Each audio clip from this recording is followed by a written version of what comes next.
कविता एउटा यस्तो महत्त्वपूर्ण विधा हो जसले कल्पनाको एउटा अलौकिक उडान दिन्छ। त्यसो भएको हुनाले बेला मौकामा म कविताहरू लेख्ने गर्छु। त्यसैमध्येको एउटा कविता यो कविता पनि हो।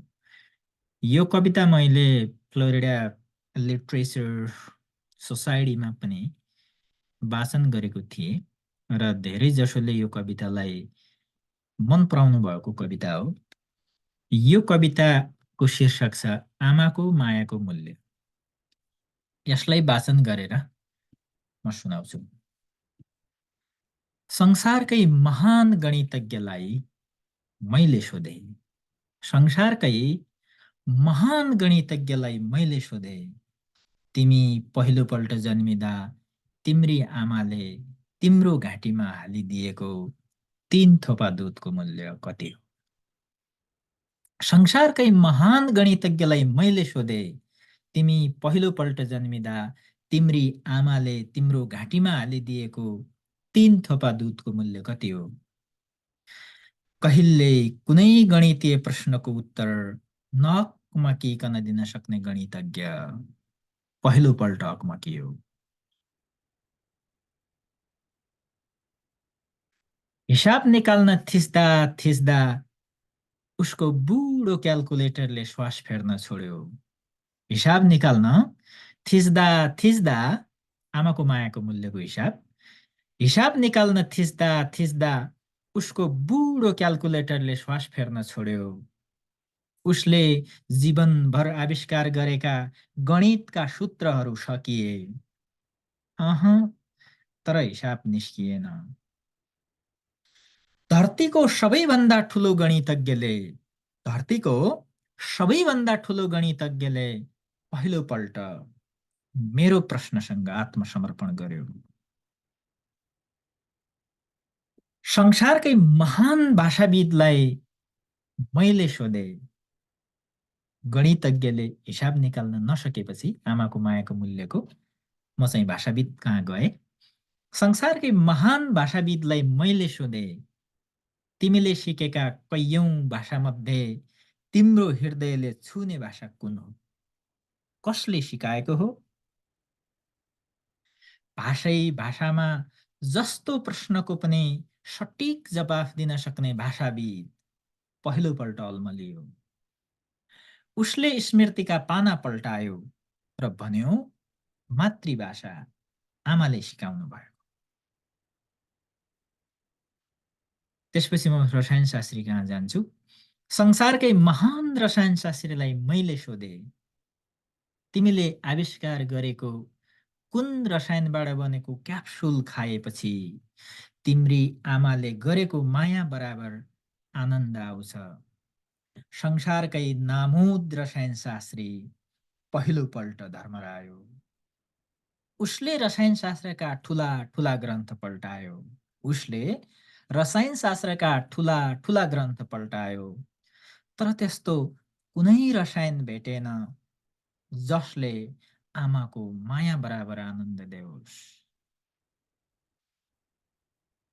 रसायनशास्त्रीले पनि नभेटेपछि अब म भौतिक शास्त्रीलाई सोध्न जान्छु।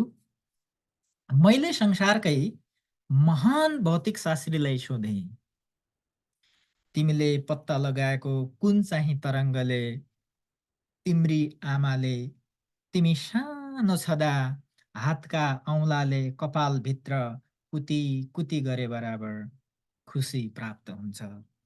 मैले संसारकै महान भौतिक शास्त्रीलाई सोधे, तिमीले पत्ता लगाएको कुन चाहिँ तरङ्गले तिम्री आमाले तिमी सानो छँदा हातका औँलाले कपालभित्र कुती कुती गरे बराबर खुसी प्राप्त हुन्छ? सारा ब्रह्माण्डको उत्पत्ति र प्रलयको उत्तर मुखैमा झुन्डिएको भौतिक शास्त्री पहिलोपल्ट झसङ्ग भयो। उसले आफ्नो तृष्ण बुद्धिले अहिलेसम्म पत्ता लागेका सबै तरङ्ग अवलोकन गर्यो। तर त्यस्तो कुनै तरङ्ग फेला पारेन जसले उसकी आमाका हातले उसको माथामा छोए बराबर खुसी देओस्। अब यी रसायनशास्त्री, गणितज्ञ र भौतिक शास्त्रीले उत्तर दिन नसकेपछि आमाको मायाको मूल्य कति हुन्छ भन्ने अब दार्शनिकले केही गर्ला कि भनेर म चाहिँ दार्शनिक कहाँ जान्छु। मैले संसारकै महान दार्शनिकलाई सोधेँ, मैले संसारकै महान दार्शनिकलाई सोधेँ, तिमीले कुन चाहिँ दर्शनको दर्शन गर्दा तिमी सानो छँदा आमाको दर्शन गरे बराबर आनन्द आउँछ। कल्पना गर्नुहोस्, तपाईँ जतिखेर सानो हुनुहुन्थ्यो, 4-5 वर्षको या 10 वर्ष वरिपरिको, आमाको दर्शन गर्दा कस्तो आनन्द आउँथ्यो।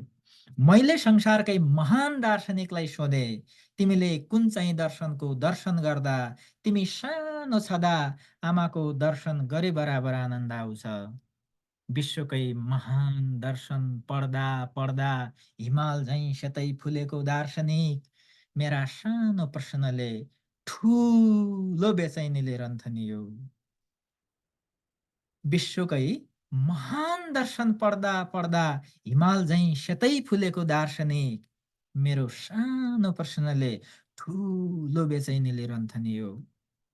उसले दर्शनका महान ठेलीहरू पल्टायो, तर अपसोच तर अपसोच आमाको दर्शन गरे बराबर आनन्द आउने दर्शन कहीँ भेटेन, केही भेटेन।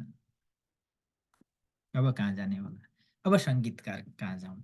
संसारकै महान सङ्गीतकारलाई मैले सोधेँ, संसारकै महान सङ्गीतकारलाई मैले सोधेँ, तिमी सानो छँदा कोक्रोमा हल्लाउँदै आमाले लोइ लोइ लोइ लोइ गर्दै गाएको गीतको धुन जस्तै सङ्गीतको कुन चाहिँ धुन तिमीलाई सर्वाधिक मनपर्छ? संसारकै महान सङ्गीतकारलाई मैले सोधेँ, तिमी सानो छँदा कोक्रोमा हल्लाउँदै आमाले लोइ लोइ लोइ लोइ गर्दै गाएको गीतको धुन जस्तै सङ्गीतको कुन चाहिँ धुन तिमीलाई सर्वाधिक मनपर्छ? साङ्गीतिक जगतका ठुलठुला सम्मान पाइसकेको सङ्गीतकार पहिलोपल्ट सोचमग्न भयो। उसले सङ्गीतका सबै धुन एकपल्ट आफै बजायो, तर कुनै धुनले उसको हृदय छोएन, जति उसकी आमाले कोक्रो हल्लाउँदै गाउँदा छुन्थ्यो। सङ्गीतकारबाट पनि पार नलागेपछि अब म संसारको सबैभन्दा धनी मानिस कहाँ जान्छु, किनभने उसले धेरै धन चलाएको हुन्छ, केही कुरो पत्ता लाउँछ कि भनेर। मैले संसारकै सबैभन्दा धनी मानिसलाई सोधेँ, के तिमी तिमी पहिलोपल्ट जन्मिँदा तिम्री आमाले बगाएको रगतको मूल्य तिर्न सक्छौ? तिमीले कमाएको सम्पत्ति, तिमी त संसारको सबैभन्दा धनी मान्छे हौ, त्यसो हो भने तिम्री आमाले जब तिमीलाई जन्मायो त्यतिखेर आमाले जति रगत बगाउनु भयो त्यसको मूल्य तिर्न सक्छौ त भनेर मैले सोधेँ। मैले संसारकै सबैभन्दा धनी मानिसलाई सोधेँ, के तिमी तिमी पहिलोपल्ट जन्मिँदा तिम्री आमाले बगाएको रगतको मूल्य तिर्न सक्छौ? संसारको सबै सुन संसारको सबै सुन लसुन किने झैँ किन्न सक्ने धनी मानिसले पहिलोपल्ट आफूलाई भिखारी महसुस गर्यो। उल्टै धनी मानिस त भिखारी महसुस गर्न थाल्यो मेरो क्वेसनको आन्सर दिन नसकेर। अब चाहिँ म कता जाउँ त? अन्तमा प्रश्न सोद्धा सोद्धा म आफै लर्खराएँ। अन्तमा प्रश्न सोद्धा सोद्धा म आफै लर्खराएँ, तर कसैबाट कतैबाट उत्तर आएन।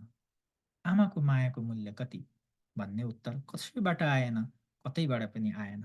मेरो बेचैनीलाई चिर्दै मेरो आफ्नै बेचैनीलाई चिर्दै मेरो अन्तर्हृदयबाट आवाज आयो, कसैलाई नसोधा।